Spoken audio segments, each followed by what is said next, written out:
तीनों बच्चों को माँ की लाश पड़ी है, गर्दन काट दी किसी ने। मैं तो कमरे में गए, सब सुतल है कमरे में, सबके गर्दन कटल है, लगता है जैसे मुर्गा हलाल होता है वैसे कर दिया। পুত্র সন্তান না হওয়াকে কেন্দ্র করে উত্তর দিল্লি সময়পুর বাদলি এলাকায় এক মর্মান্তিক হত্যাকাণ্ডের ঘটনা ঘটেছে। ভারতের রাজধানীতে অভিযুক্ত স্বামী তার 2 মাসের অন্তঃসত্ত্বা স্ত্রী ও 3 কন্যা সন্তানকে নৃশংসভাবে হত্যা করেছে বলে প্রাথমিকভাবে জানিয়েছে পুলিশ।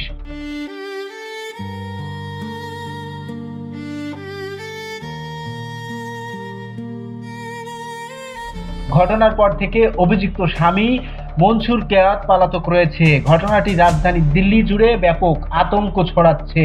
পুরো বিশ্ব এই হত্যাকাণ্ডে হৃদয় বিতরক এবং দুঃখ প্রকাশ করেছে। নিহত অনিতা 27 ও তার 3 কন্যার বয়স যথাক্রমে 3, 4 ও 5 বছর। পরিবারটি চন্দন বিহারের একটি ভাড়া বাসায় বসবাস করত। অভিযুক্ত মনসুর কেওয়াত পেশায় সবজি বিক্রেতা। তিনি আজাদপুর মন্ডিতে কাজ করতেন। ঘটনার পর থেকে তিনি পলাতক রয়েছেন। এখন থেকে স্পাইসি ক্রিস্পি পটাটা প্রাণ পটাটা একটি স্বনির্ভর বিস্কুট।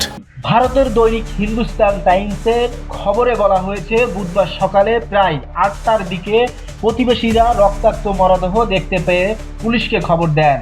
ঘটনাস্থলে পৌঁছে পুলিশ একতলার একটি ঘর থেকে 4 জনের মরদেহ উদ্ধার করে। তদন্তকারী অফিসার গণমাধ্যমকে জানায়, ধারালো অস্ত্রের আঘাতে তাদের গলা কাটা ছিল এবং ঘটনাস্থল দৃশ্য ছিল অত্যন্ত নৃশংস।